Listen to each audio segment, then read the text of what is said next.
Okay, welcome back. We are here with more Pilot Bootcamp. This week, we're on week 2, Post-Apocalyptic and Dystopian, though if you're not writing that genre, you can totally stick around. We're just going to use that as our sort of genre focus. And you can see our other genre focus, which is action horror for features. That's currently running on Sundays from 11 to 1. So we always have these 3 bootcamp slots running at the minimum. We have a look. How spooky is that? My shirt's not backwards. I just realized. Happy Halloween, everyone. There's my costume. I'm a guy who put his shirt on backwards. So we have action horror running Sunday 11 to 1, novel bootcamp running Saturdays 12 to 2, and then this current slot that you're in now, this is pilot bootcamp, post-apocalyptic and dystopian running Fridays from 6 to 8. And so we're on week 2 here, going into around week 2 on feature bootcamp as well. Novel bootcamp, we are past the halfway mark going into week 8 at this point, and that one is running, and all of them are finishing around the end of the year. So if you join any of these bootcamps, you'll be wrapping up a complete script by the end of December. Here's just a look at the schedule and what we've done so far. We did our week 0 overview class, and week 1 where we finalized series and pilot loglines.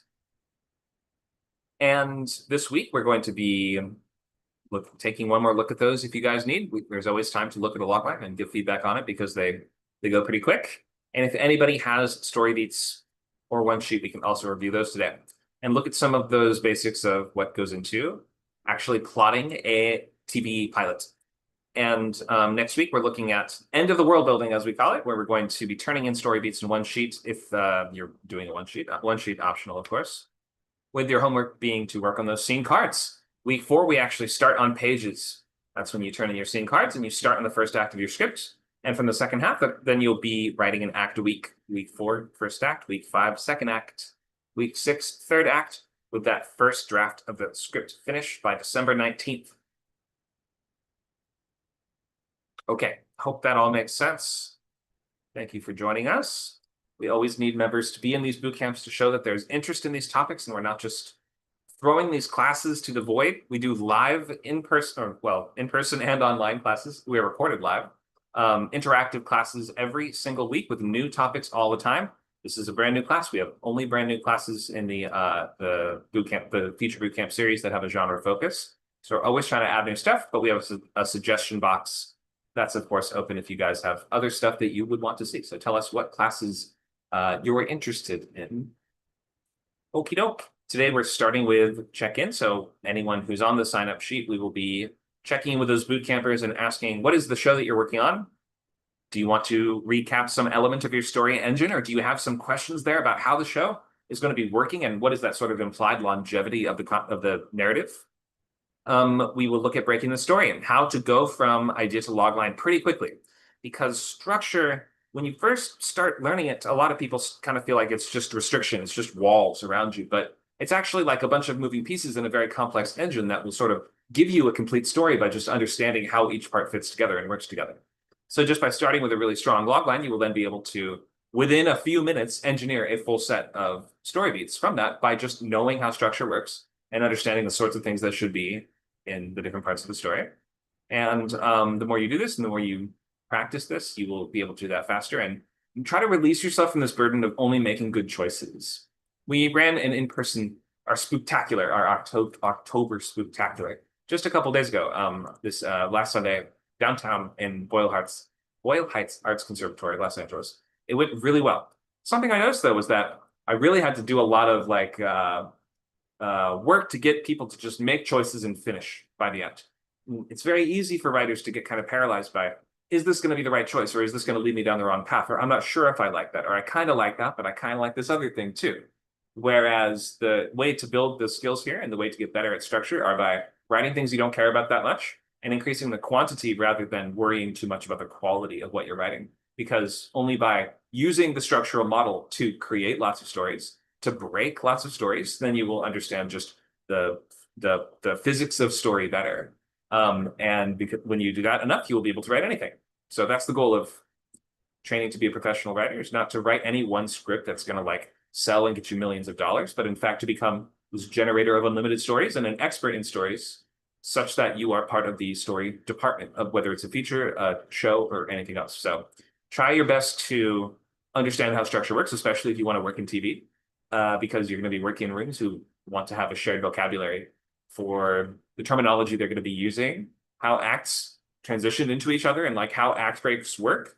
If you're going to be working in writing rooms, then you're going to have discussions using these terms and being able to break apart a story, take out the parts that aren't working and swap in parts that are working, and just becoming a story expert to work in a writer's room. Does that make sense? How this isn't all about just writing one really good thing that's going to sell and become a huge hit show. By being on a writing staff, you must be an indispensable part of that staff, meaning you have certain elements that you are stronger at. Maybe you're better at dialogue, maybe you're better at structure, maybe you're better at, action lines, whatever it is. You can bring whatever you want to it, but you have to be competitive in a very difficult entertainment market right now. You have to be an expert in structure.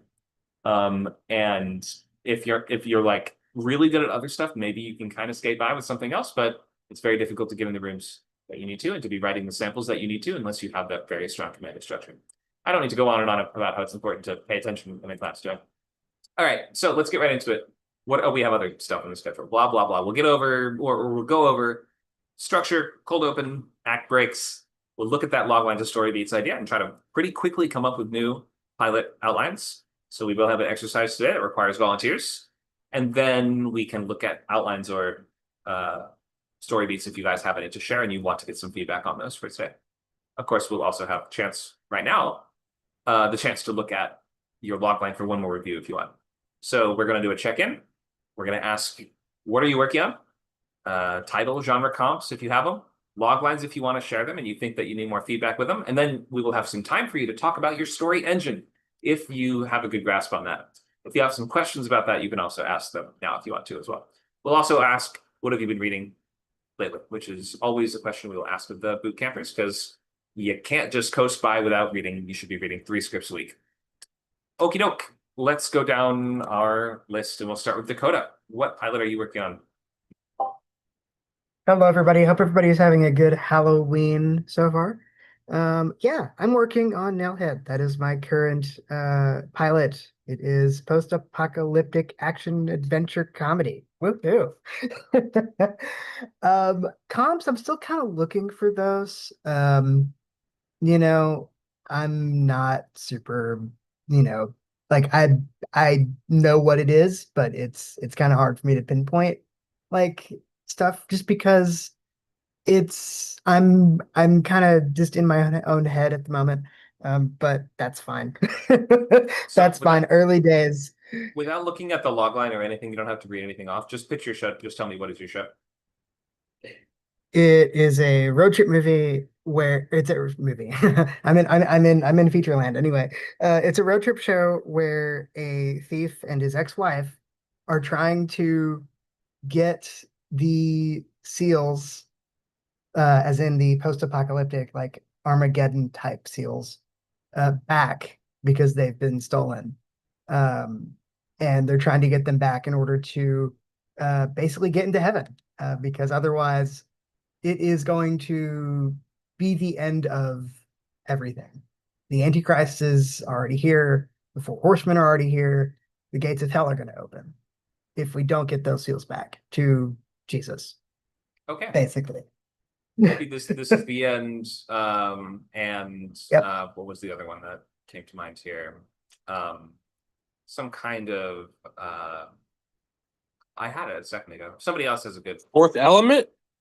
fifth element, maybe. Is it more sci-fi or is it more kind of grounded and down to earth, would you say? It's kind of more like, I guess, fantastical-ish. Oh, sure. That makes Like, sense. yeah. So Okay. We'll keep thinking on the other comps, but I like the idea. I think I understand. And do you think you have a good grasp on how the engine is going to be working for the show? I think so. Yeah, I'm really kind of excited about it because it revolves around in many ways a literal engine.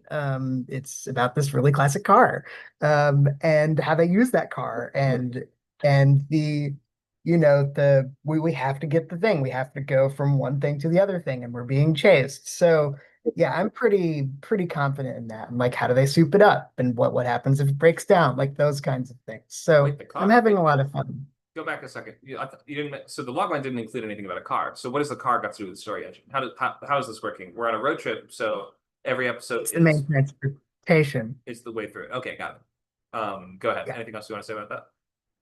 Yeah, it's the main transportation of the characters. Like they have to kind of use that. And so they're being chased through because it's a road trip show and they're trying to get things back, but they're also being chased by the Four Horsemen, the Antichrist, demons, etc., etc. Okay, and so every episode, Find thing before bad guy does. what's the so every episode they're getting clues and like information as to like Yep, following like a map or something like that to get closer and closer to the one thing that we need. yep, Okay, got it. exactly. I'm with you. It's the treasure hunt is the sort of like Yep, spot that you're in, exactly. especially if the bad guys are looking for them too, are they? Yeah, yeah. Okay. It's find thing before bad guy does. Okay, Indiana Jones is the genre then because they're all Yep, most of them are like this, aren't they? yep. So yeah, maybe this is the end meets Indiana Jones. That could be a fun combo for you. Sounds pretty cool. Thank you for explaining. I think I get the engine. Anything else you want to say or anything you've been reading lately? Yeah, so I haven't had a chance to read anything yet. I've been away, but I am going to read the Falling Skies pilot because I think that is a very great pilot to read, especially for post-apocalyptic things. It's one of my favorite shows. So I'm going to try and read that and see Great. what I can learn from it. Awesome. Thank you for that. Let's keep going. Luke, what are you working on? Hello. I'm working on a TV pilot called Status Quo. It is a dystopian workplace comedy set aboard a parody of a starship in a Star Trek kind of situation. Um, and that's it. Great. Okay. How's progress? Where are you? Probably about 40%, I would say. Um, Still kind of ironing out some kinks in Act Two, but I think I have the whole thing more or less figured out. Okay. Good to hear. And anything you read you want to shout out? What did I read? I feel like I've just been reading other writers' work recently. What was the last thing? Oh, Heretic. Yeah, but I read that ages ago. It's a good read though. That was the last spec script. So nothing to share that I've been reading other than maybe this cool little sci-fi novella called Brother to Demons, Brother to Gods, um, written in the 70s by a guy named Jack Williamson. Awesome. Thank you for that. Let's keep going. Nacho, how is your project going?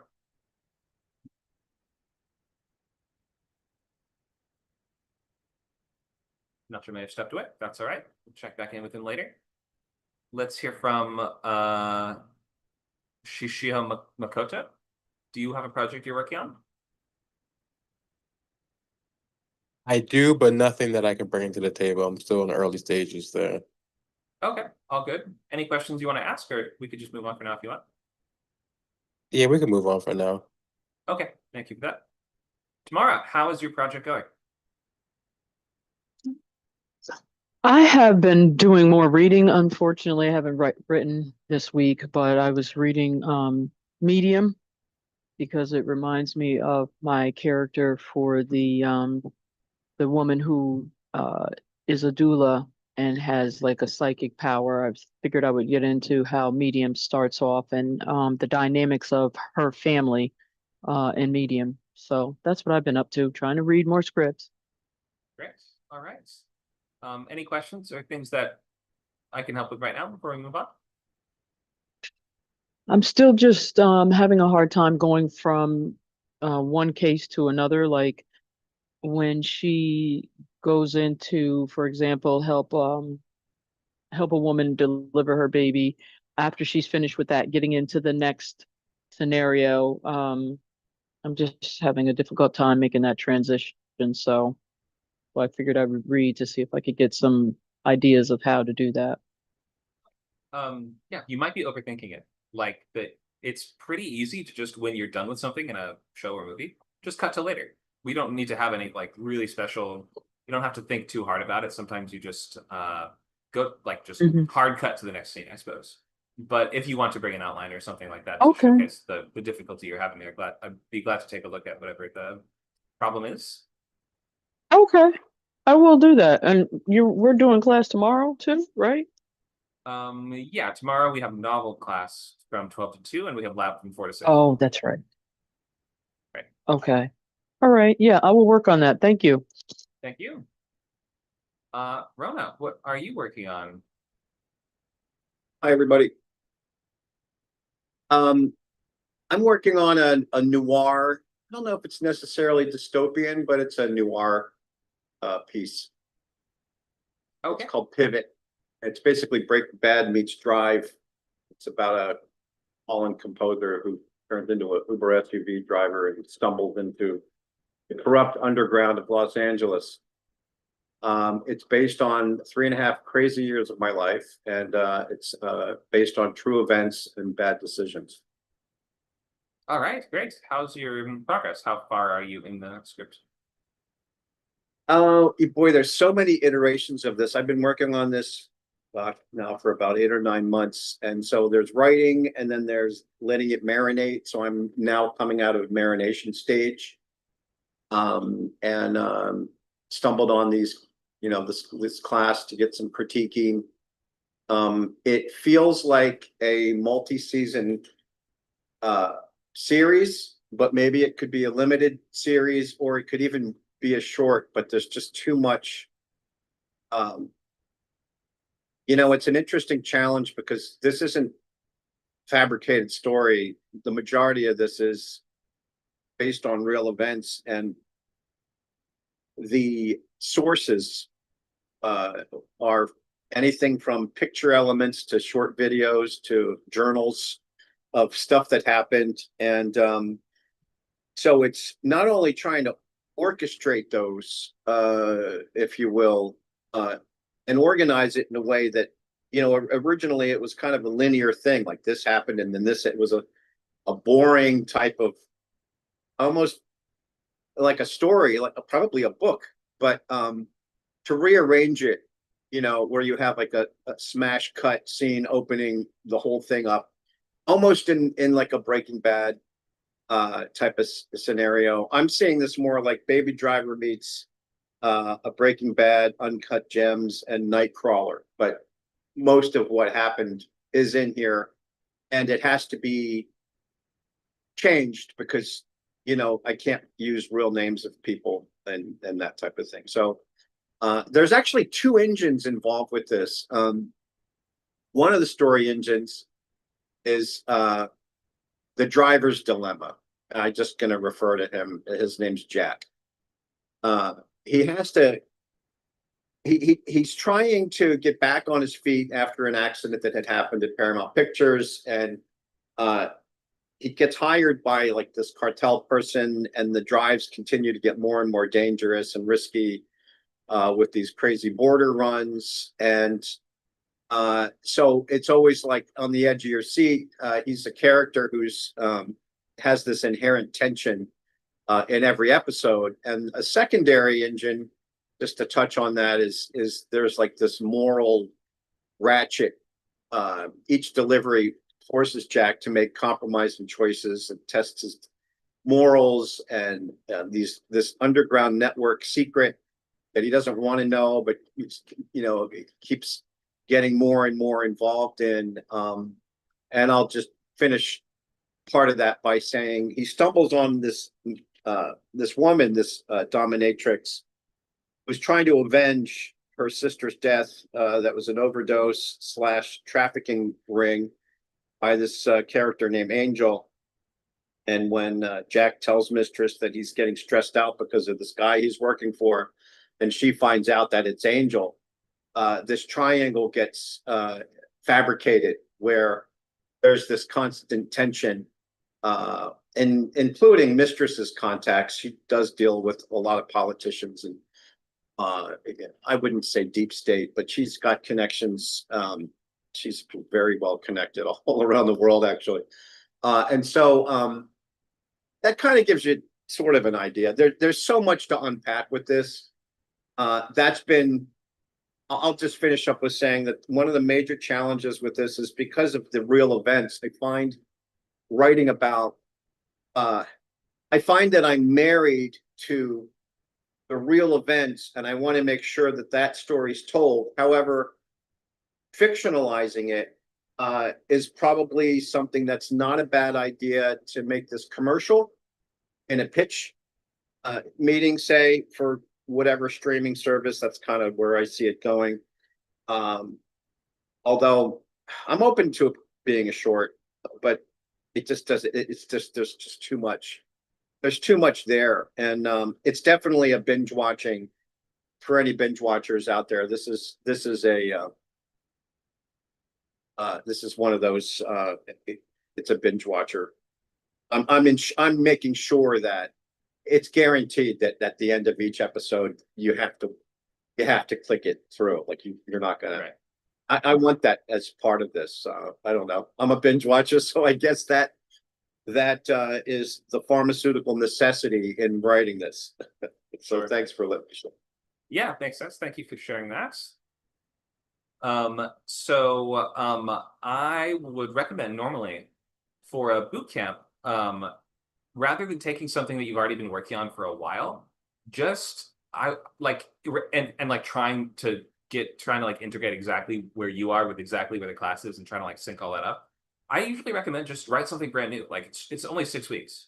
And if you're just practicing and just like trying to get better and better with your writing, then I would suggest that a newer idea might be a little easier to work with in such a short span. And then by the end of it, it's like if you want to keep it and revise it, you can. If you don't want to revise it afterwards, you don't have to and can just move on. But that's just a recommendation. Obviously, you can bring something you're already working on if you want to. Thank you for sharing that. Thanks. All right.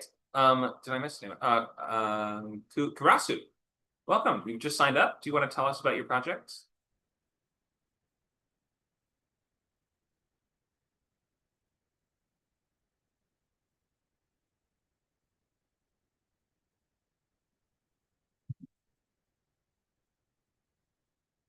Based on a dream I had with zombie mermaids. Okay. So you'll sort of need to start pulling the pieces together for this one. So you'll need a protagonist, goal, an obstacle, kind of some of those basic logline factors there. Try to start thinking in terms of what might that single logline be that expresses what are we doing over the course of the entire show. Maybe that is sort of expressing the type of situations that your character is going to be getting involved in. And then there's a pilot logline, which is going to be just telling us what happens in that very first episode. So each of those is going to be just one sentence each. See if you can just draft something out and share by the end of class, if you're able to. Well, throwing up mermaid eggs when infected. You have the main character, but nothing else. Okay. So if you have the main character, that's a good start. Now you need a goal and an obstacle. So try to be thinking of, is there sort of an antagonist here? Is there some sort of enemy? Is this a mystery that your character's trying to solve? Or is it more of an action adventure type of goal, like an enemy they need to defeat? Think of the story in terms of goals. See what you can come up with. Alrighty. I haven't missed anyone, have I?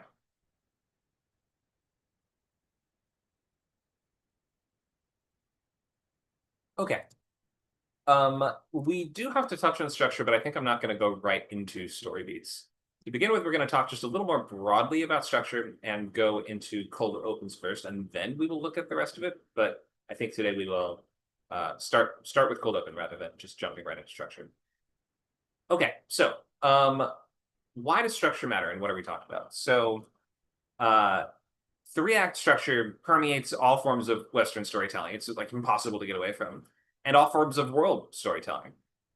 These different sort of structural models that you see, things like Hero's Journey or Save the Cat, or what I use here, which is pretty close to both of those. Like those are already very similar to each other. They're all kind of linked. They're all kind of different versions of the same thing. And so I wouldn't worry way too much about which one is the best. Like I would think of it as they're all kind of just like the and reinterpretations of basically the same kinds of beats. And so it is, especially when you're working in TV, really important to be able to speak in these terms, to be able to say something like the stakes aren't raising enough at the midpoint, and you know what that means. Like the showrunner can actually give you instructions or adjustments to make to your story and say, you have kind of a top-heavy first act. Can somebody explain what a top-heavy or overburdened first act is? Pop quiz. Just too much happening, too many setups, too long. Yep, you got it. Too many setups. Sometimes they say too much pipe. You've laid too much. You have to lay too much pipe to get to where you want to go. So just like learning the terminology to that extent, it's like if you're going to be collaborating with a room of TV writers, you have to learn and understand how structure works. Not every single show will follow the exact same structure, and different showrunners will have different interpretations of exactly where they like to see certain beats. Sometimes they'll be like, I love to see the midpoint as the end of the third act. Or sometimes they say, no, it's the beginning of the fourth act, or things like that. So they have nuances and variations on this, but in order to be able to even interact with those nuances or understand them, you have to have the baseline down. So you have to, at the very least, have a good grasp of Act 1, Act 2, and Act 3. So in simplest terms, let's do a quick quiz on what we're supposed to do. What is each act of the story doing? We'll start with Act 1. What do we do in Act 1? Introduce the characters. Yes. Okay. And what else? Establish normality. Yeah, sense of normal. Maybe it's a detective show and the opening is just the crew is hanging out at the office after our cold open, of course, which starts us off with a bang. We'll get more into cold open soon. What else do we do in cold open besides establish normality and meet the characters? You mean Act 1? Yep, still in Act 1. Inciting incident.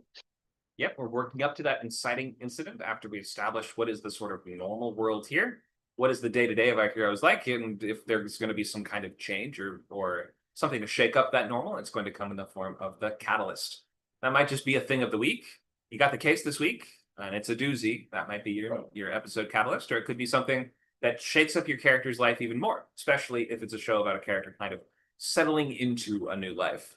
Let's say, for instance, your character is going to be joining a new job where they already have dynamics at play in the office, but your main character starts, needing a job, wanting a job. The catalyst might be an opportunity to get the job. Then we're going to head right into a structural sequence called trying the lots. What else are we doing in Act 1? Anything else?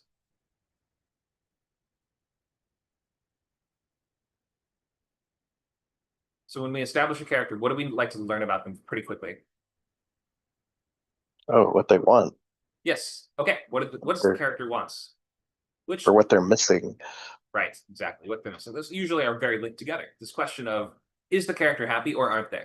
In real life, it's a complex and nuanced question, but in a story, it's sort of saying, is your character 100% at peace in their stasis, or do they crave something more? And if it's a status quo-based show, you may not have to think too much about that concept of stasis because the character is just clocking in for another day at the office. It's not, those shows are usually not as much about, massive character change from beginning to end. They're more about hijinks at the job that move our characters a little bit and change their relationships a little bit, but they usually aren't going to be about a character drastically changing who they are, like going on some big journey as a person. By the end of the whole series, they might, but just in the pilot of a sitcom, you're really not trying to do this really huge diametric journey from A to Z. Okay, so we're setting up who are your characters, what is their normal world and life like, and what do they want? And also, there's one more sort of key thing that we're setting up in Act 1 besides what do the characters want. What's the last piece of this puzzle? What's standing in their way? Yes, thank you. Okay, the obstacle. So this would be, we know what the character wants, but then we can start to set up, well, if it's so easy, why haven't they just done it? If it was easy to accomplish and they haven't done it yet, are they just lazy or what? Like, is there an antagonist that's stopping them? Is there a system in place in a dystopian show? Maybe your character, for instance, all they want in the entire world is to get a good job to provide for their family, but they're from, what is it, some lower class, right? They're from the class called like the blues or something like that, whereas the reds and the grays get all the good stuff. You guys have seen dystopian stuff before. There's always got to be some stratification where we see that's what's standing in the way. That is sort of the monster, the dragon that is to be slain, ultimately is hinted at in Act 1. Sometimes that thing getting in the way might be the character, him or herself. Sometimes that might be external factors of the worlds, especially in apocalyptic kind of genres like this.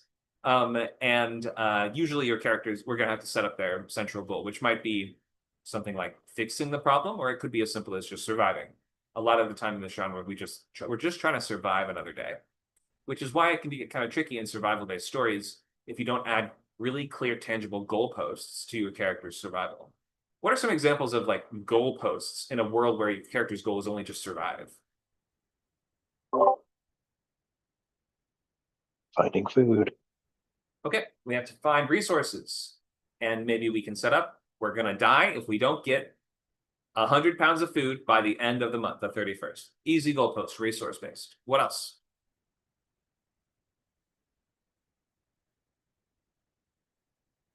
Come on, people.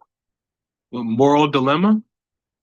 Moral dilemmas come up all the time. Definitely, they're always testing your characters. I think they're maybe not so much a benchmark of progress, though they do come up more and more as the show goes on. I think that what was my sorry, I derailed my own train of thought on this question. I think I somehow talked myself out of remembering what I was even asking. We were on cold opens. Luke, help me out. What was I just asking? Moral dilemma. I think you were trying to say that it's kind of like part of a try-fail cycle, or it can be. Maybe you were going in that direction. I think I just drove it off a cliff. That's okay. Let's move forward into we were talking about first act, so right. So we're going to now focus on goalposts. That's what I was talking about. Thank you. How did I lose that so bad? The ghosts of Halloween stole it from my brain. Let's say that. So goalposts. Moral dilemmas can be the result of goalposts, but moral dilemmas are usually not a goalpost in and of themselves. We're not like the characters aren't trapped. We aren't, especially in a survival situation. We're not looking for moral dilemmas. We don't want them to come up. But like you might imagine, our characters are looking for a new place to live, for instance. This is a really, really, really, really common goalpost in the genre, right? Can you guys think of an example you've seen before in a show like this, where the characters are looking for a shelter? It would require spoilers, but I'll just say Silo.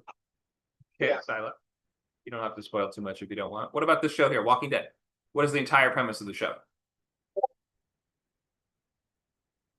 They gotta survive. Yeah. So one location is overrun, they go to another location that's lower budget. We can just film inside a farm for a whole season. I think the budget But went it's, up as the show went. Or a prison. It's sort of about, being united like a team more than just surviving individually, right? Like Sure. you kind of see like different factions like have different approaches to like how they're organized, but that's like Rick's faction. I don't know. I mean, they like make moral compromises, but there's still like there's something a little different about their group versus all the other groups out there. Sure. And in terms of goalposts, yeah, this show is all about finding shelter. We find a place to live, and then we try to make a life there. So you have to defend it. So the goalpost might then become, we have to just withstand this faction of raiders. And if we can withstand them, then we'll be safe, right? So you always have to have something kind of like on the horizon, something the characters are working towards. Just saying, well, they're trying to get through another day will only get you so far and doesn't make for a very strong engine.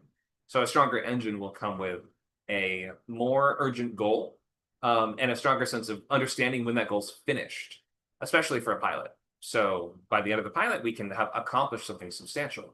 If it's all a show about all your characters want to establish a new home in the wasteland, right? Maybe by the end of the first episode, we've set up that we're trying to finish the walls or something like that. Once we get the walls up, then we'll be safe and we'll know that we can stay here. But you set that up as like sort of the main determining factor of, are we going to last? Or maybe we have like, I don't know, your characters are trying to gather enough water to fill up a reservoir. If we can get just enough water to meet that line, then we know we're going to live through the summer, whatever it is, right? So coming up with visual benchmarks for understanding what does it mean to just survive is really useful. And it's why you see so many kind of travel-based apocalyptic stories like The Road and things like this or Last of Us, which has like a really simple road trip-based structure where we're just trying to get from point A to point Z. They give you a really nice structure to the story. So we're always looking for ways to add in those tangible like segments of progress that lead up towards your final goal. And if your final goal is something that feels sort of nebulous, you probably need a stronger way to make it tangible, to make it more solid. A lot of stories like this have characters going on quests to like find somebody.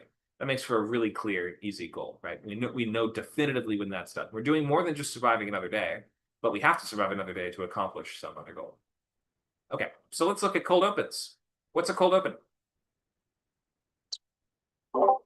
Otherwise known as the opening image. It is the first thing that you see. It basically is a microcosm of basically Act 1, just ridiculously short, and it kind of jump starts most of the time what the pilot typically is. Sometimes they do, sometimes they don't, depends on the show. But yeah. Thank you for that. Yep. So our cold open is often going to be like an early domino to fall in the chain of events. So it might be something we forget about for a while, but then later we sort of see the ramifications of that. That's a common way to approach it, definitely. It's the opening scene that happens before the credits roll is sort of the idea. So you might be tuning in theory, I mean, not in the world of streaming, but before the world of streaming, somebody just flips to the channel. They don't even know what the show is. It just starts. So it gives you a lot of freedom. You can start wherever you want. You can start following any point of view that you want. You can use a disposable point of view. That would be a character that we're just sort of following for that opening scene. We can open on the villain. Often we open on a victim if it's a crime kind of show. Maybe you guys have seen CSI type shows where we open on some guy at a party and a few suspicious characters are around. He wonders if someone's stalking him. He thinks he's been poisoned. His vision starts getting all blurry. He runs into the alley trying to leave the place, and then he sags against the wall as a shadow sort of falls over him, and he turns around. He's like, "It's you." Then we cut to opening credits with a gunshot, and we're sort of creating all these questions of, well, okay, that's going to be the goal of this episode: unmask that killer or find out who that killer is. We're going to be setting up the sort of main problem, and in many cases, that first domino to fall. And we are trying to hook the audience with something exciting, something directly relevant to the tone of the story, and also something that really appeals to the central genre promises of whatever it is that you're writing. In the post-apocalyptic and dystopian kind of genres, what is that central emotional promise? What is the expectation for stories like this? What kind of tone do they open on a lot of the time?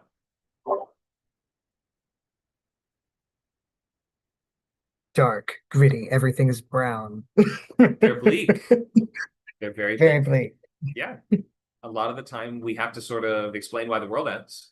And it's a very dour and depressing subject to get into the entire world ending and 90% of the population not getting turned into zombies or demons. I was going to say, I could think of a few that actually just show the apocalypse as the cold open. Which one? Fallout. Yep. Shoot, I just had it. My brain is malfunctioning today. Oh, good. Derek, over. So I know it was okay. something lighthearted, and it wasn't Twisted Metal, but now I can't remember what it was. Not sure. Let me know if you think of it. So yeah, our cold open is where we have no grounding in the world at all. You are sort of telling us this is the kind of experience that you are in for. And that's why if your show is going to have a sort of irreverent, different, complex, or nuanced tone, like Fallout, for instance, we start with something kind of funny, and then the end of the world happens, and we sort of say we're going to always be juxtaposing those things together. So there's always going to be that. Fallout is a dark comedy series, and so there's always going to be that bleakness and that kind of, I guess you'd say, like, irreverent violence to it. What are any other cold opens you guys can think of for this kind of genre? Go ahead. Sweet Tooth. I haven't seen Sweet it. Tooth. What's the cold open? Yeah, it's pretty sure it opens on the apocalypse. It's like It's Go ahead. go ahead. I was just gonna say, like, it's a really, really, like, one of the best sort of ways to get a whole lot of exposition about the end of the world in just like 2 minutes. Yep. I think it's maybe not even 2 minutes. Like, right, it's like this whole montage of this doctor, and somebody's sick, and then there's another person sick, and it just, I don't know, it's really well written and well directed. Thank you for that. Station 11 also has a cold open that sort of is before the apocalypse happens, and we're watching. It basically feels like COVID, but like times a million. Yeah, Last of Us has a hint of the apocalypse that's about to come, and it is like a debate or something, some kind of discussion about parasitic fungus, and it's filmed in the 1970s. A little Yeah, strange.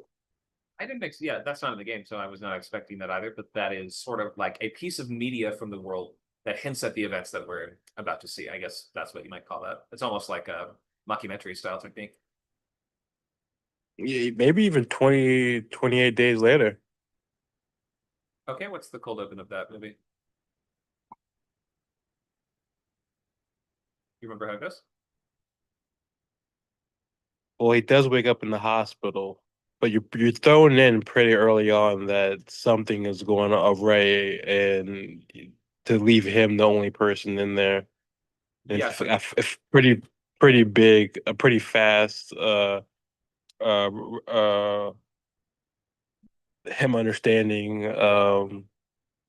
what's going on there. right. Yeah, so the cold open is at the primate lab. So the movie starts with some environmental activists break into a lab where they're keeping chimps that are infected with the rage virus. And so that sets up, yeah, what is going to be the central problem here? These aren't characters that we ever return to. That's a bit more common in horror, is just to do cold open where we just kill the character by the end of the opening sequence. Happens all the time. You can absolutely do it. And that's a movie, not a TV show, but this is just, yeah, cold open works similarly in both. It gives us a sort of a taste of the experience that we're about to get, and it might be setting up certain essential plot elements that will come back later. Okay. I think I covered all the basics of that there. Ultimately, we're trying to get the reader and viewer excited, and we're trying to build their confidence high. You can build confidence extra high by landing your page count just right, by the way. So if you end the cold open right at the bottom of the page and you say end of cold open, like that's the actual last line, that's sort of the equivalent of sticking the landing in gymnastics, where you try to make the landing look good. Because in TV writing, when you go to a new act, you will lose everything on the preceding page, so you have to actually make sure to be filling out your pages all the way. It's just how the format works. I'm not exactly sure why. Okay, so cold opens. We're trying to hook the reader. We're trying to sort of, in some way, train the reader to how to read the rest of the story. So if there's going to be techniques we use on the page, if there's going to be special ways you refer to the characters, or if there's any rules that we need to know, or if there's every time somebody speaks Spanish, it's going to be written in italics, is like a really common thing, like type of rule to set up early on nowadays as well. So in our cold open, make sure you're setting up those important rules. You want to draw us into the story.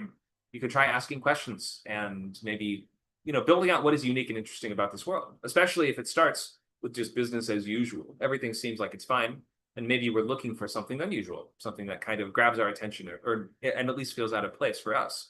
We're looking for details about the world that we just landed in, and you might have a lot of stuff going on in your world. So you kind of need to pick one clear, intriguing thing and give us a taste of what is possible before going into this really long info dump about it. So a cold open is all about building intrigue and confidence at the same time. So we need to know who's in the scene. We'll need to know what they want, what happens if they fail, and we're looking for fascinating questions. Anybody watch Silo? Yes. What's the cold open that we see here in this picture, and what questions does it ask? Ooh, I don't remember, but is this where his wife goes outside, or is this where he says, I want to go outside, and then like everybody reacts horribly and they take him into custody? Yeah, that's the one. It's this sheriff who seems to live in some kind of doomsday prepper style bunker. We don't really know what it is at first, but the opening scene is essentially he was hanging out with his cop buddy, his sheriff buddy. He's working his way up to just saying the unspeakable phrase. And his friend like even can tell he's working up to saying, he's like, what you're about to say, don't do it. Like he's almost acts like he's about to set a bomb off or something like that. And finally he says the forbidden phrase, which is, I want to leave, I want to go out. And like we've said, he's then taken immediately into custody and is thrown in jail as soon as he says that.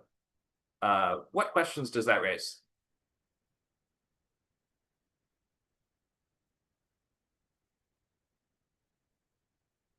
I'll leave it open to others. It raises a ton of questions for sure. Yeah, what's what catches your eye about that? Anyone else?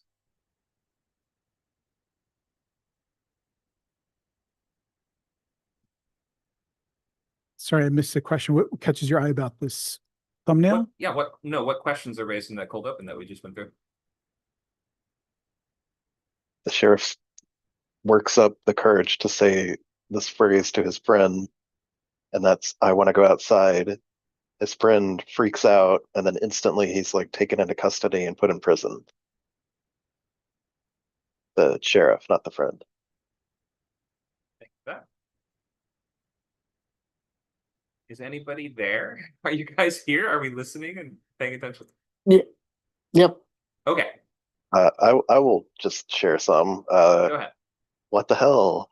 Thank you. Why are they taking him and putting him in jail? Like he just said he wanted to go outside. Why is there this massive overreaction to this phrase? What is going on here? Yeah. A big question is, first of all, why would that phrase be forbidden? Second of all, why would it be binding to that extent? Like, why would that law be there in addition to what's the world that we're in, and why would going out be controversial or a big deal? Any other questions? What's going to happen to him now? Sure. Why can't he go outside? Yeah. Good answers. Thank you.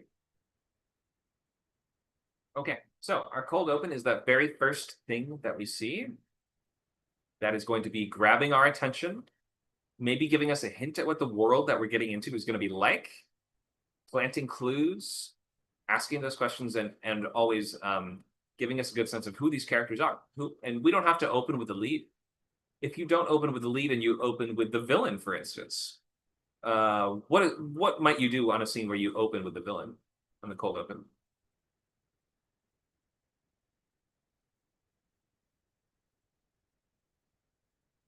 Honestly, can't think of many examples. Lots of Yeah, me superhero neither. I stuff- was trying to think. Lots of superhero stuff starts with the villain doing something. So like establishing a threat. Think of the opening of The Dark Knight. Think of the opening of Black Panther. Like, yeah, establishing a threat. Oh, okay, gotcha. Right. Mhm. So, and often a threat that is mysterious in some way, and that we work up to teasing. And by the end, we might get some clue about who they are, but we don't quite know what they want or what they're capable of or what they're going to do next. Something like that, right? Anything else you might do? Go ahead. Crossview says in chat, make the villain seem good. Do And that. I think, yeah, in like X-Men, we open on Magneto, Sure. and we like build sympathy for him because he's in like a concentration camp. Yep. So, yeah, that's a good thing to You can definitely explore. Sure. Also, like Black Panther starts with Killmonger at a museum, sort of. It's like, maybe it doesn't necessarily make him seem like that good of a guy, but at least he hints at his philosophy and why he's doing what he's doing, and like starts to justify it in a way. Like, if you open on your villain, maybe you start building a case for why they're doing what they're doing. Anything else we can do opening on the villain?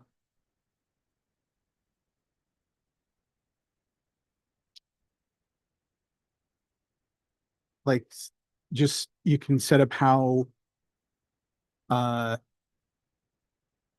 how much of a threat they are, how dangerous or how cunning, you know. Sure. Okay, I'm trying to definitely. think of any shows like that, but yeah, I mean, you see it a lot in like kind of like, you know, in features where there's like a big, scary bad guy who's have some kind of master plan to take over the world, kind of thing. Definitely. Lots of sort of killer. I would even say, start like that. Go ahead. I would even say, have it to where it's near the end of the movie, and you kind of get what's going on, and then it goes back to, I guess, the beginning of the movie that tells the story of how he got to that point. Yeah, the sort of flashback intro, or we might call it like the preview intro that we have return in time. Yeah, absolutely. So you can do that. I will just say, be aware how overdone that is, and how, like, in a post Breaking Bad and Battlestar Galactica world where that technique was like really perfected in like the late 2000s. Every show was doing that for a while, and people got tired of reading that. So I would just be really careful if you're going to do that. Like, make sure you have a really fresh approach if you're going to do that. Okay, so I think we've covered cold open pretty well. We're building that intrigue. We're setting up what is the threat and establishing how bad it's going to be. We're learning what the problem is and why, maybe what your character wants. And we're going to see maybe that first domino begin to fall. Maybe the villain presses the big button called Summon Demon. And later, a couple scenes in, we're going to see the demon show up, but we don't need to for a little while. So we're starting to see the setup and see the strings begin to move and see the moving pieces begin to arrange in place for the catalyst, perhaps. We might even be hinting at the catalyst, especially if it's going to be a thing of the week show, where we open with the crime happening. Then we go meet your detectives, and we are doing office drama for a bit. Then the catalyst is we get the new case. And guess what? It's the thing we saw just a little while ago. So often, the cold open will be setting up what is going to happen in the catalyst, though it doesn't always have to. Let's go through rest of Act 1, but we're not going to hyper-focus on the entirety of story structure today. I will answer questions on it, of course. I'm not going to like go through every single beat of this because I'd rather spend the time working on your guys' projects and doing the exercises and things like this. Of course, if this is the first you're hearing or reading about this, expect to hear a lot more about it and try to study this and understand this very well. So let's make sure we've covered everything in the first act. We've covered cold open, intro. We've covered that. What does the character want? What's missing? What's in the way? What status is your character in? Catalyst is going to be some event that pushes the pushes the sort of conflict into motion. It might be something good for your hero, an opportunity for them, or it could be a threat to them. Or it could just be part of their daily job if it's like a thing of the week kind of show. But in any case, it pushes us towards that premise. And ultimately, it is that call to adventure that says, here is a thing that needs to be done, and your character must now respond. So that's really, really key to this, is that a catalyst requires a response from your character. And if you're wondering, well, who's my show really about? It's probably the person that the catalyst impacts the most. Hope that makes sense. Trying lots. So now, after the catalyst is unveiled, your hero will either set out on that journey, or they will try to avoid going on that journey. If it's a threat to them, usually they will try to avoid going on the journey of directly confronting and overcoming the threat. So if we have a show about a small group of survivors and the catalyst is we see a new breed of super zombie for the very first time, trying the locks after that might be the survivors going, well, maybe it'll leave. Maybe we'll go into hiding for a couple of days to try to avoid it and see if it leaves us alone, doesn't come back. Maybe we'll put up we'll hide our tracks and we'll misdirect it. We'll try to make it seem like we went somewhere else. We'll try kind of the stuff to avoid having to directly deal with the problem. But if we spend the entire trying the lock sequence trying to avoid the super zombie, what does that tell us that our characters are going to have to sort of realize they must do as they step across that threshold into the second act? Confront the super zombie. Probably fight it, yeah. Track it down, hunt it down. Get our zombie hunter on our squad who's hunted zombies his whole life and he just needs to be paid a small bounty before he will join our squad and help us take it down. So that is telling us that our first act is all about your character trying the obvious stuff, getting the stuff that won't work out of the way, or sometimes taking those first few fumbling steps onto the journey, not knowing what we're into and not realizing we're in over our head, especially if you are doing a sort of procedural. Often it'll be like detective crime of the week, let's say during Post-Apocalyptic Detective. It'll be like the head of the Splicers Guild was killed with a 2x4 yesterday as our cold open. We go into, what's that guy from Fallout 4, the detective robot in the trench coat? Nick Valentine. Nick Valentine, thank you. He gets the case. You know, we meet Nick. He's this alcoholic robot detective on the fritz. He's going out. He's damaged goods until finally this robot lady in a red dress walks in the front door with a saxophone playing and tells him all about that murder. That's going to be the catalyst. So now he knows I can take my first few, either try to get back to my normal wallowing life. That would be one approach, which would be saying your character doesn't want the job. That's maybe be the more comedic approach to this, where he tries to reject the job to begin with. I don't put women in danger. Aren't detectives always saying stuff like that? Which show was this? Expanse? No, we're talking about Fallout. But I'm just sort of taking a character from the game and imagining what if he was the lead character. In any case, Expanse does totally have a trench coat type detective, though, doesn't it? Also have like a straight up noir type of guy with a fedora and everything, if I remember. Yeah. In any case, so your triangle locks might be your character trying to avoid solving the problem. So it could be, let's call the cops and have them deal with it instead. Let's see if my parents can deal with it. Let's see if I don't have to. Let's see if it'll go away. Let's see if I can dodge. Let's see if I can hide from the problem. Let's see if I can shove it under the rug. And then break into two will be that moment they realize I must take action, especially if you have like a kind of reluctant hero. This is always what that will look like. You know, you have the gunslinger that is all worn out and he's hiding from bandits because he's put the gun down. And then catalyst will be, but the widow needs help. She's being harassed by the gang.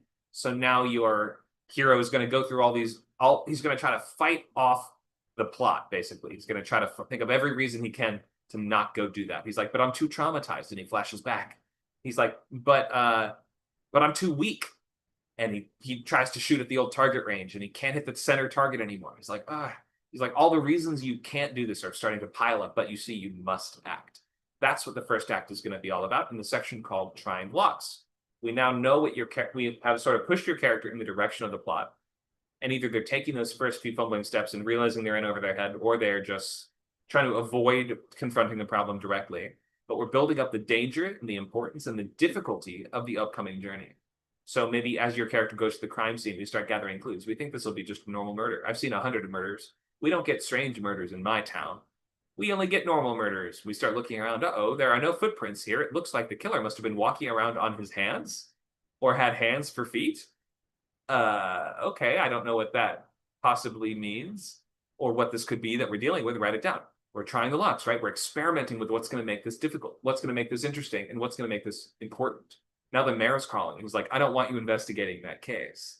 And we're like, oh crap, there's pressure on the character. Somebody else saying you shouldn't go through that gateway. You shouldn't go through that door. You shouldn't try that. It'd be impossible and foolhardy. Only an idiot would try doing what you're doing now.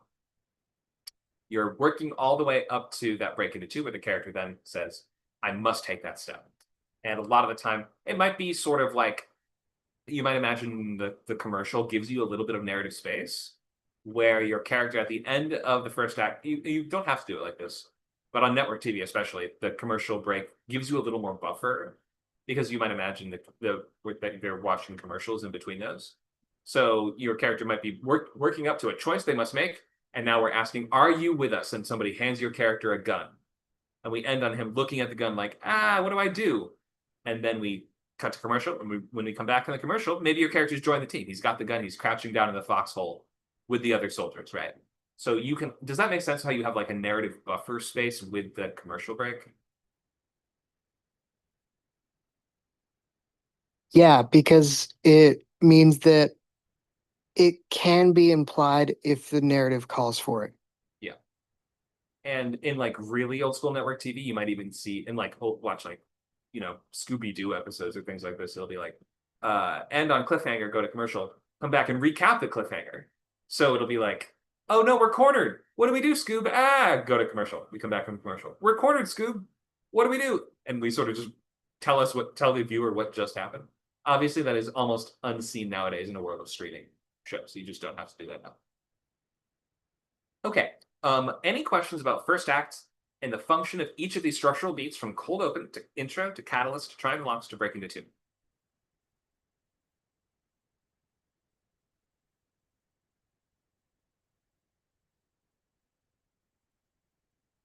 Everybody feel they have a good grasp of that? Yes. Okay, thank you guys. I will say often we get questions about trying the locks is like the most misunderstood. So if you are actually unclear about these, do make sure to ask the question. Okay, let's keep going, and we have some exercises that I'd like to look at as well. Let me see. Do I want to start with act breaks, or do we want to go right into exercise? Oh, we just have one more slide, then we'll do exercise. Okay, so we're going to break some stories, which means we'll need volunteers, which means energy and engagement. Hopefully, we'll get at least two of these. I'd be satisfied with two. I have space for three if you guys want to do a third. But first, we're going to talk act breaks, and then we will go into the exercise. Okay. So to begin with, act breaks are really, really, really important in TV. In fact, they're kind of like the greatest strength of the TV medium. Why are act breaks so important in TV, and what do you basically do with them?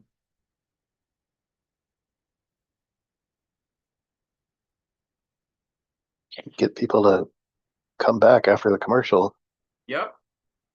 The whole goal is to convince someone to come back after watching possibly 3 Hyundai commercials on Hulu. Because sometimes they play the same one multiple times. That's a lot to ask of someone in a world where you can open your phone at any time. You have to make a convincing case for why they should come back after the commercial. Any other thoughts on act breaks? Wait, who's watching TV with commercials? Well, I guess you could have like ads on streaming devices, but okay, Yeah. all right. There's plenty of streaming with ads on. And actually, a surprising number of people do still watch just network TV as well, especially if you're writing procedurals or sitcoms.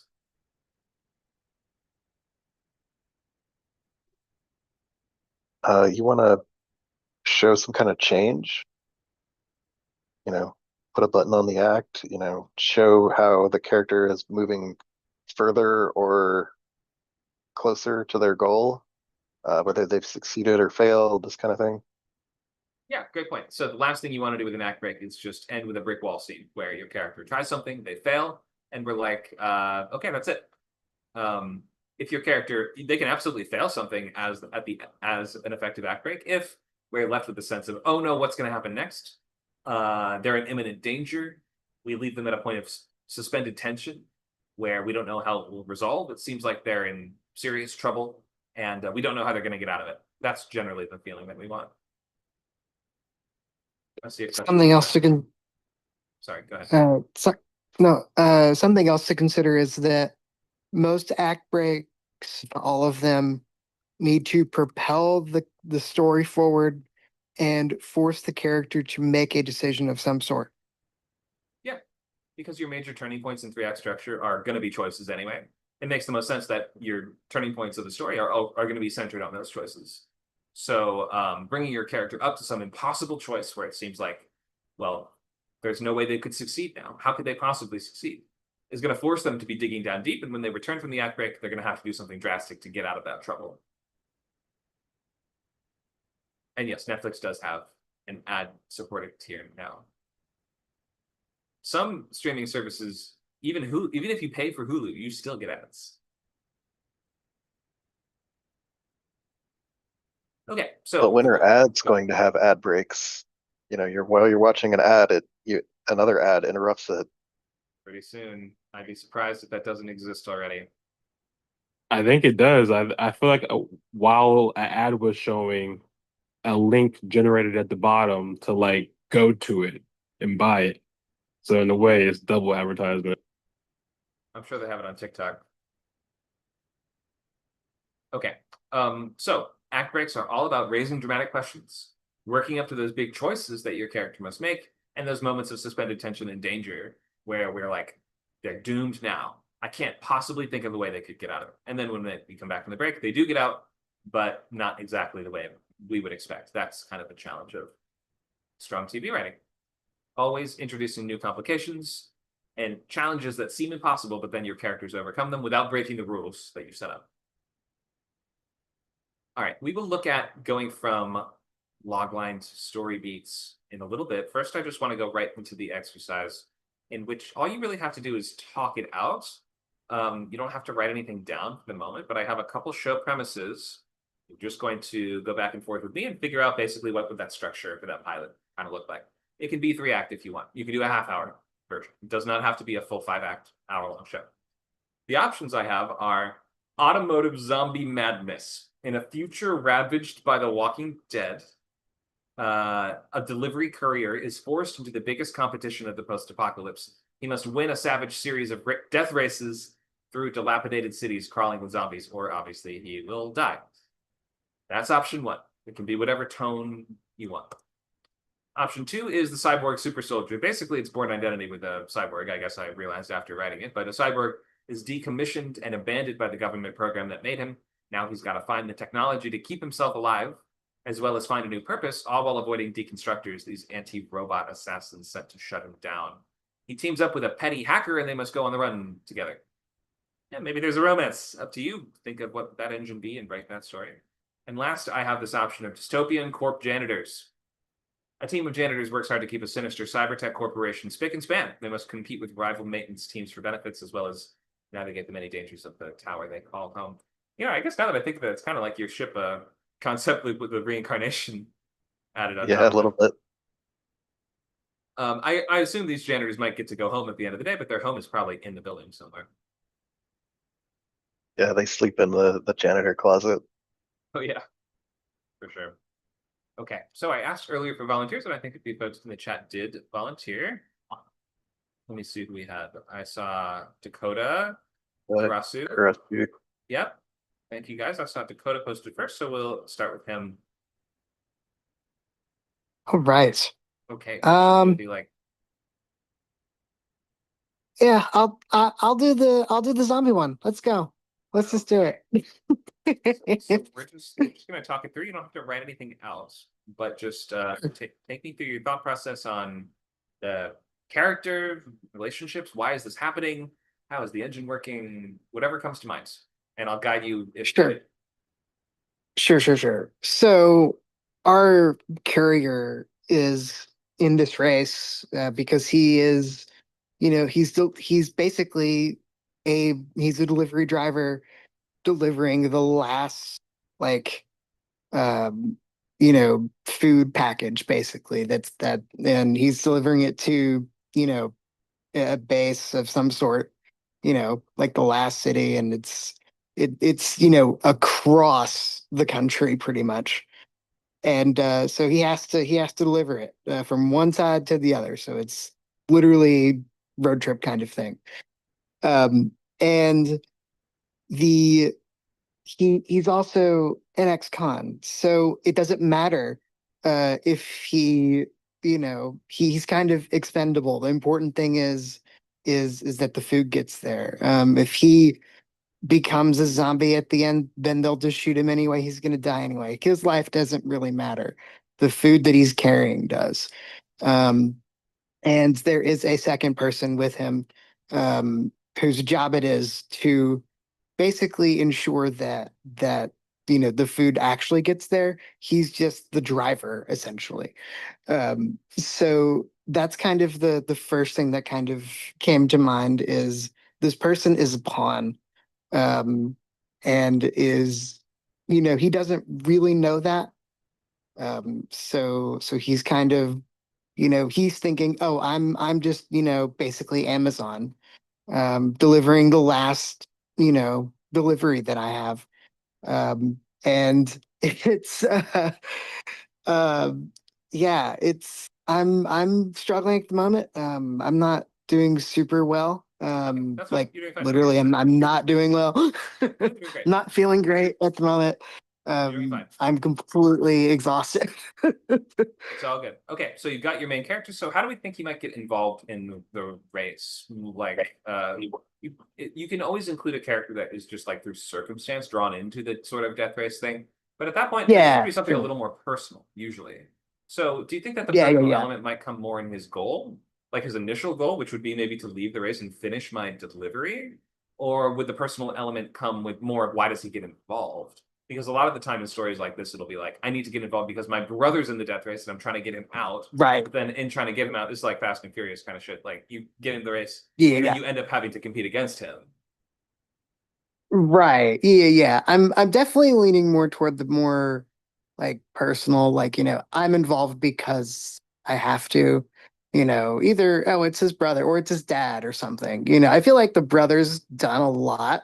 Okay. And so is dad, but I like the dad, the father angle more just because it's, it's more of a, I have to do this to prove to my dad that I can do this, but also, it's my dad, and Sure. so there's that, and but if I lose, if he loses or whatever, like it's that, I'm gonna lose the one person, right? Oh. So it's kind of that. It's a similar relationship to the brother, but like it would be more of a, a different dynamic that isn't You want them to team up? really seen too much. I'm sorry. You want them to team up? Yeah, I think that would be fun. Just because that's something interesting, and it could be, one of those things where, yeah, they team up, but then, oh, they have to, of course, money or whatever kind of, obstacle it is, breaks them apart. Usually it's, you know, being a bribe, or, I have to kill you, or I have to do this. I was told to do this by somebody, I'm sorry, I have to kill you, whatever it is, right? Yeah. That's usually a plot point in these. So let's start connecting what you have. So I think it would make a lot of sense, for instance, if you want them to be working together, but they're going to be in a death race against each other, then you have to get them into that race in circumstances where maybe one of them doesn't know what the race is to begin with. So something that just leaps to mind for me Sure. would be something like you think your dad is dead your whole life until finally you hear, wait, he's actually alive. And it turns out he's being held by this raider gang. And you're like, I got to go to that raider gang to free him. But then you get there and you realize that he's in the gang, and not maybe you're like captured. Like imagine the heroes like being brought before them. He's a high-ranking member. He's the top racer of the post-apocalypse, and now you're being thrown in the death race against him. But in the middle of the race, imagine they have that moment, they reconnect, and now it's like the father and son bonding and sort of like fixing that estranged bond could become the engine for the rest of the story. So now it's like first of all, father has to make this choice. Do I want to kill my own child who is now competing against me? Or do I want to risk like us sharing the car together, and therefore potentially either losing my reputation or losing the race and or dying, added danger from having somebody slow me down kind of thing. And then we can do sort of like the estranged father and son must team up and learn to work together. And you have these sort of two different worlds that could really clash there. What do you think? Yeah, and it kind of has Mad Max vibes too. Yeah. There for sure.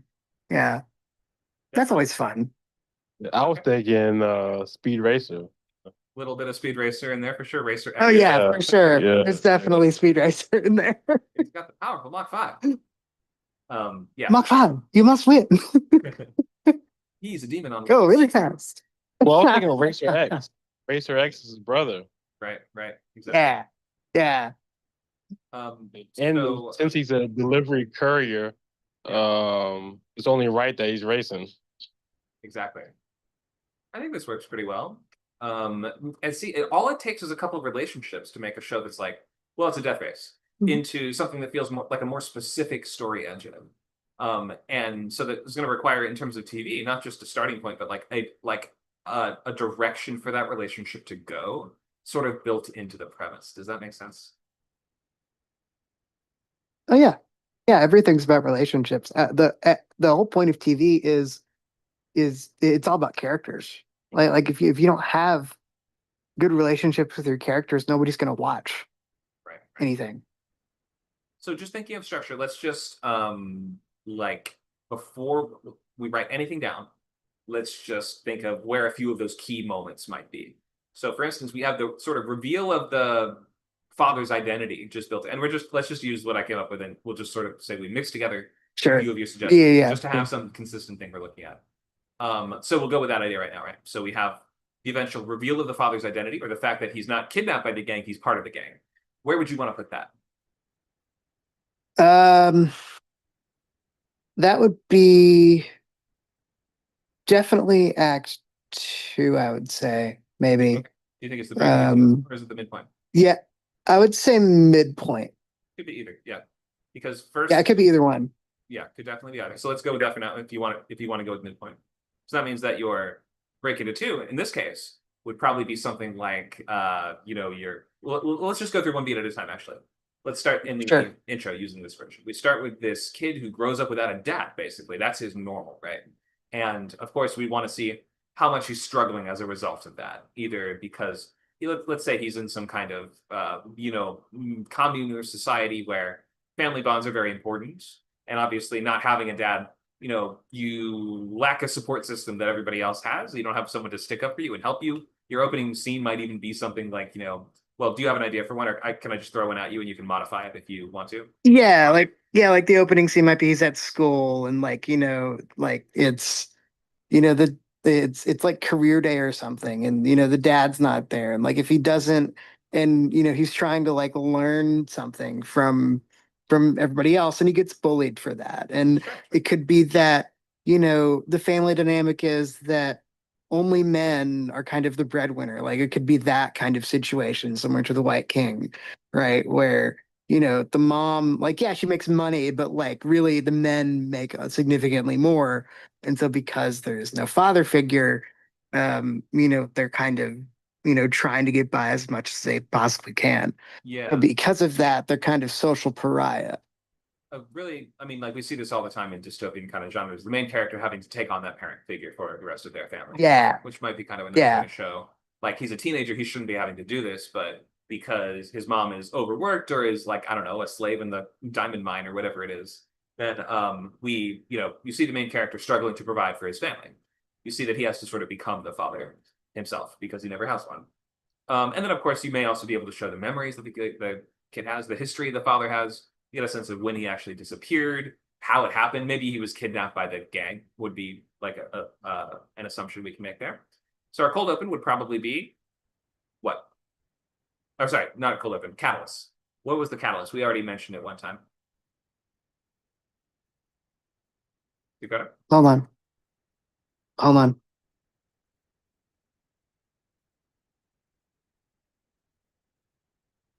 Everything okay?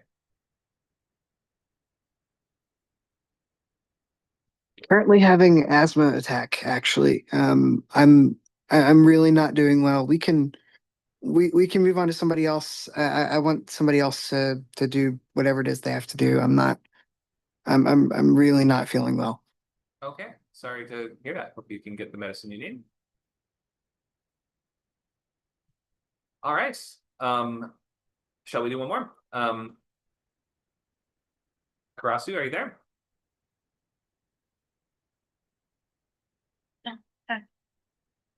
Hi. All right. So, which of these storylines did you want to try? The cyberpunk one, I think is what you said. I can barely hear you, so I'm going to turn up your volume all the way. Okay, what comes to mind for this one? So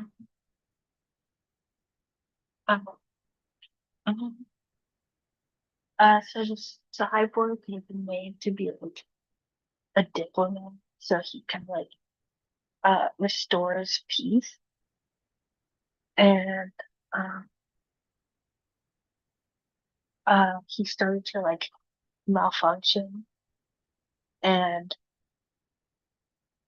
uh like being kind of like human like, and the cyborg goes into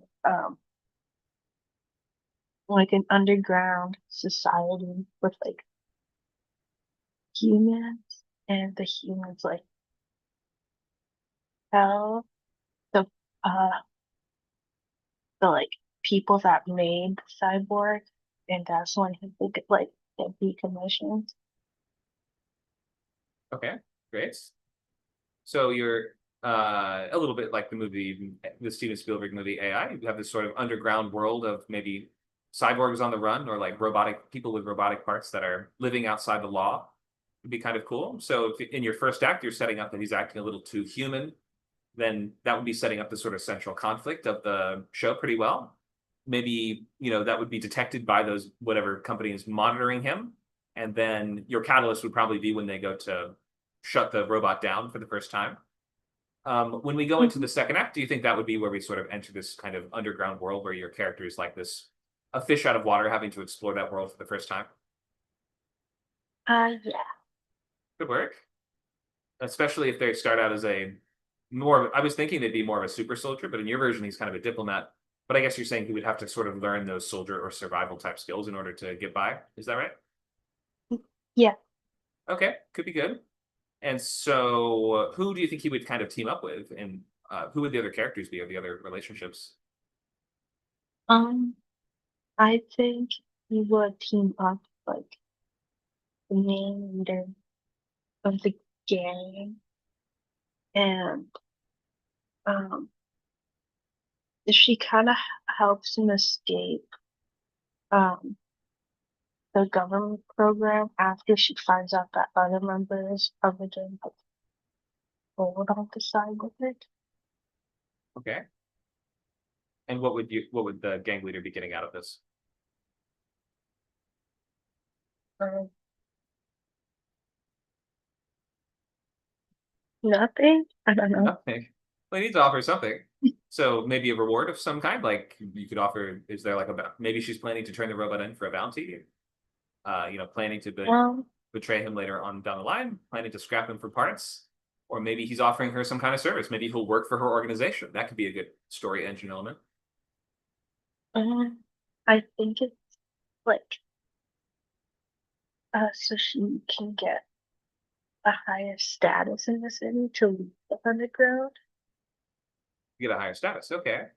So maybe by having a robot, she'd be able to ascend to social class somehow. Maybe by kind of like using him to somehow blend into the higher class or something like that. Is that what you're suggesting? Yeah. Could maybe work. Yeah, maybe need the robot to take on a disguised role or to help her with some other task that she's trying to accomplish. I could definitely see that. That sounds like a good core central relationship for your story engine. The underground gang leader and the robot on the run. Nice work with this one. Thank you for sharing that. We don't have to get too into the structure, but just I would always start by thinking, what are those premise scenes going to be? How is my character going to get involved in the action of the show? So what would that catalyst be? And be thinking of the finale early on too. You can always work backwards from the finale.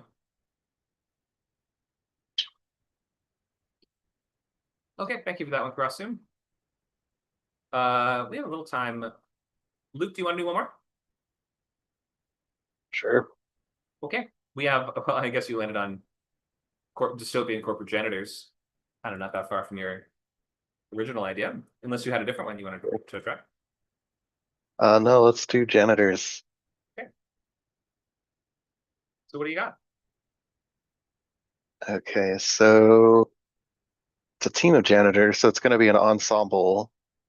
I guess we have to pick a main one to follow for the pilot, but I'll get back to that. The corporation, so yeah, they're in the corporate headquarters. So like they have to keep it extra clean, basically. This is super important. And their jobs are terrible. They live in the janitor's closet. I think trying to figure out what would be a good thing to sort of stand in their way. So yeah, let's just go with the guy in the middle. Let's call him like Working Joe or whatever, and he wants to move to New Zealand and live in a hobbit hole or something. Like he wants to he has dreams of like raising sheep in the countryside or something like this. And he's just trying to save up enough money to do this. But the thing that's standing in his way is, well, you got the job, but now you have to buy your uniform, and now you have to buy your vacuum cleaner and your wipes and your sanitation supplies and your fumigators and your, I don't know, just every job takes on. It's basically the company town idea. Everything you're just kept in perpetual debt. Nickel and dime for every little thing, yeah. So his tactic changes in the pilot. He convinces these two new recruits here in the image to help him with a heist. They're going to do a heist. They're going to find a way to steal from the company, make money, doing some kind of side hustle. And I guess we're going to set up the story engine that they're just doing this side hustle and getting deeper and deeper into trouble throughout the rest of the show. And that side hustle might be, yeah, maybe they're selling secrets. Maybe they're, I don't know, selling they find like the blueprints for the next Labubu or whatever those things are called, and they sell it to some like Chinese knockoff company. Sure. so they can beat them to the market, and they all get a big payday. So they have to, I don't know, find ways to bribe the security people, and they have to basically make all these connections and figure out security systems, and I don't know, just all the while the company itself is dealing with some kind of crisis. I don't know what the company would be dealing with. Maybe the company is dealing with the crisis of just workers, doing this kind of thing. They have all these, they're leaking all this money because um, this is like a big problem. These aren't the first people that have tried this kind of scheme, Sure. something like that. Okay. Sounds Uh, almost like a movie or a premise-based show rather than a thing of the week. Do you see it as more of a like thing of the week, or is this going to like is it going to be almost like a heist con of the week? uh, I think it'd be more. Um, I guess we probably could do a thing of the week, but it would be more serialized. It would be more like um,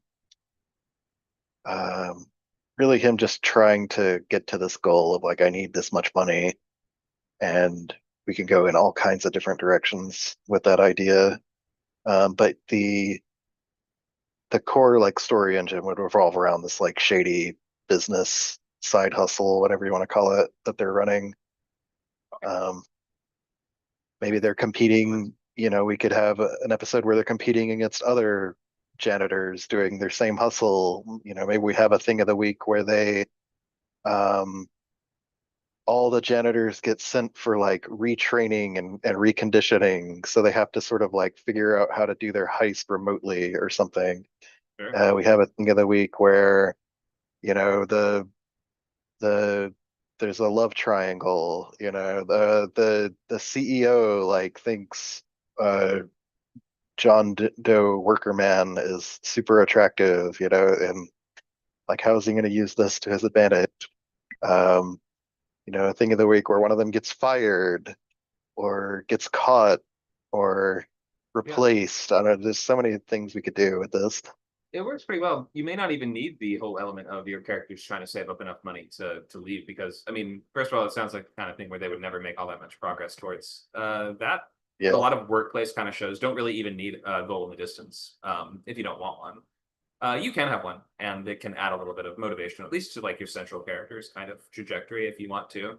But in any case, yeah, workplace doesn't require much. Like, as the story engine mostly comes down to the dynamics between the characters Okay. for the workplace kind of style of sitcom. But I like the nice thing, the idea that janitors try to find sneaky ways to supplement their income on top of working as a poor janitor, getting nickel and dimed at your cyberpunk corporation. There's something funny there. Okay. Oh, yeah. We are going into the last part of our class where we just want to stop for questions on anything we talked about today, and then we can open the floor for lab on anything you guys are working on. Any questions? I think we lost everyone. Well, Tamara's here. What can I do? What would you like me to Yeah, lost. Say what? say that again? Sorry, you were kind of breaking up. We couldn't quite hear. All good. Okay. Well, If you have time to do some lost, I think you may have a bit of a microphone or connection issue. can you hear me? We can Hear you now. We heard that. Yep, but there's a big delay. Can you explain turn locks? Explain triangle locks. Triangle locks. Okay, yes, I can go into triangle locks. Thank you. Okay, so let me go back. Different slide. Okay, so your cold open is that sort of preview of the interesting thing that is going to engage and move the characters closer to the premise. The intro is where we set up that kind of normal world for your character. Catalyst is where that normal world is shaken up somehow. And now that that normal world has been shaken up, the catalyst requires some kind of response. So triangle locks is where your character explores that idea. The catalyst requires them to now do something. but what do they do? So they're kind of asking that question. They're trying different plans to either deal with the problem or to avoid dealing with the problem.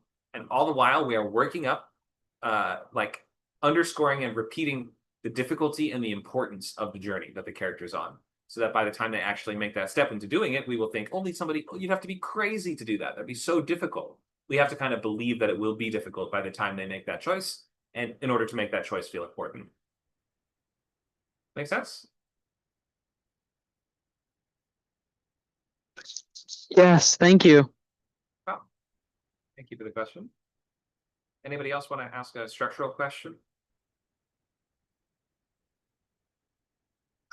So we talk about cold opens.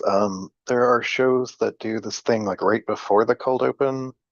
Every episode has the same, it's almost like a title sequence, or maybe I can use examples.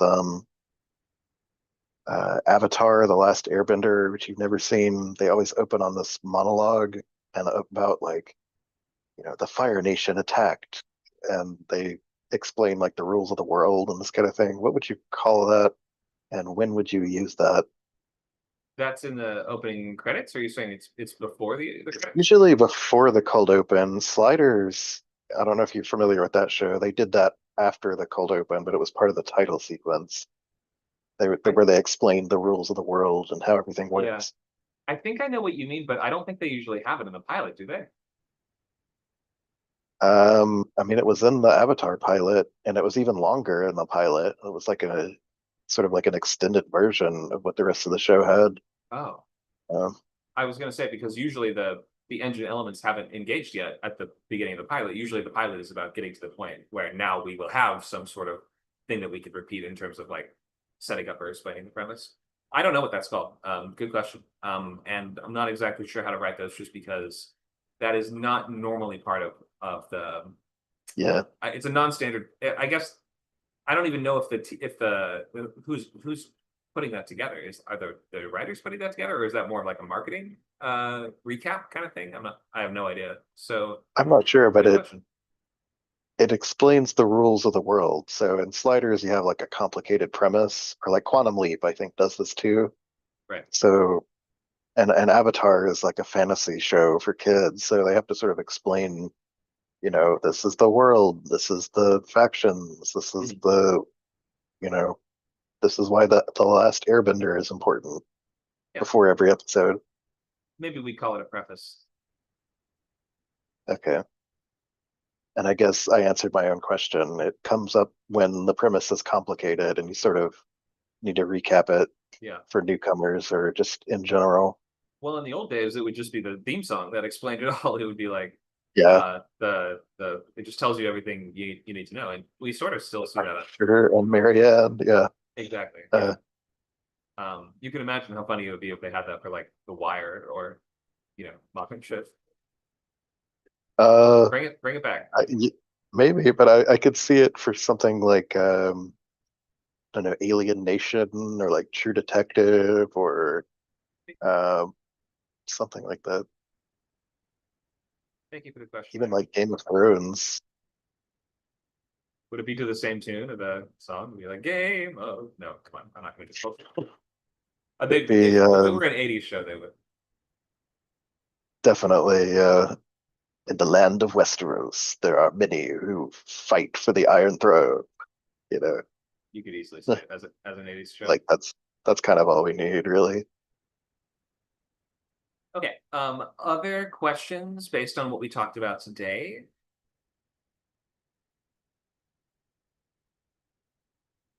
Okay, we'll do open lab then. Does anybody have a pilot issue or idea they're working on, or want to share a logline for feedback?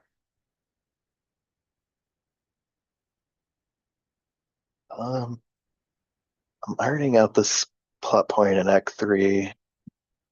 I guess I feel like I'm having too many moving parts, so I might cut some things. But basically, Act 3, I think my solution. Um, oh God, it's going to require some setup. Basically, um, the alien intruder is the problem of the week. He's infiltrating the computer core. the main character becomes captain for the day, and him and the first officer discover the alien intruder inside the computer core, and he's having a picnic with the computer and like trying to like woo her with like love poetry and stuff. I don't know, like they're dating basically is what they discover. So I'm just I don't know, I'm wondering about how to like set that up a little bit, or like drop like a little bit more breadcrumbs, or um yeah, I don't know. I think that might be just too much. I might just have to have my setup, reminder, and payoff. Well, for me, So the way to approach it would probably be imply that he's up to something sinister. Like you don't know what he yes, wants. He's like targeting the computer, and the character's that's theorizing he must be tunneling to the core to destroy it, or something along those right. lines. Is that And how then you they look? discover, like, oh, he's flooding the database with 10 trillion gigaquads of alien text. Like it's got to be some kind of virus or something. Yeah. But then when they decipher it, it's love sonnets. Okay. So you play the setup as like clues as to what he's up to. And then yeah, when we actually get to the reveal, it should still be surprising. Like they should still assume that it's something sinister. But I guess the twist is that he in fact just wants to marry the core or the Yeah, the motherboard, or computer, what do they have? Is there like one central there's the bank that computer core okay, and a bunch of like processors and stuff, but he's in the computer core. right. It's kind of like uh I would say like Mother from Alien mixed with the Master Controller from Tron, if that makes any sense. Okay, I get it. And yeah, I think that answers my question about that. Great. It's the solution to the problem is to wed the alien intruder to the computer, um, and it's going to solve a lot of problems, and then give the uh, alien basically permission to join the crew because now they have their like green card because they married a member of the crew technically. Oh, is the computer a member of the crew? Um, yeah, it's a registered crew member. It's like crew member 00001 or something like that. Uh, Does it outrank the captain, or does the captain outrank it? in some, in a lot of things, it outranks the captain, but not in everything. Okay. So the captain has to like the captain is the only one that can preside over weddings and that kind of thing. Oh.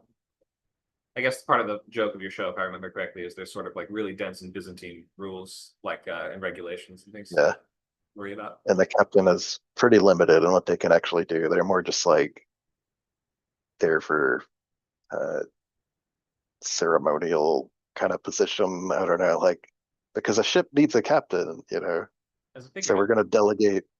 Yeah, it's a figurehead, but the computer is really in charge. Well, the corporation's really in charge via the computer, if Oh, that makes sense. okay. Well, yeah, marrying the computer would be a good way to get privileges, then I would think.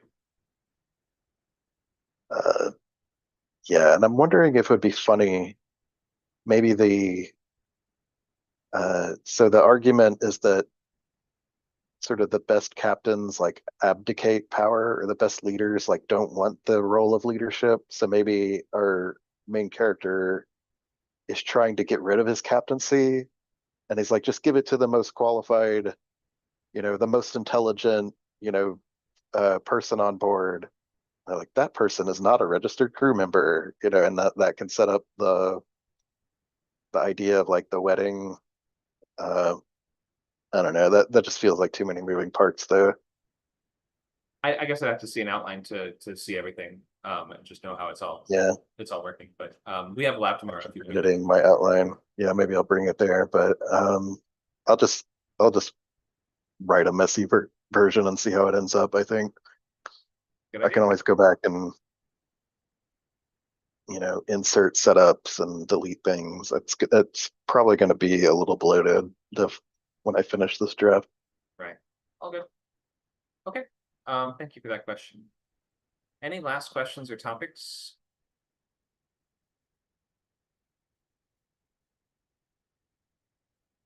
Okay, we will wrap up there then. I guess we'll be on next week. I mean, there were people there. There was a whole class at the start of the class.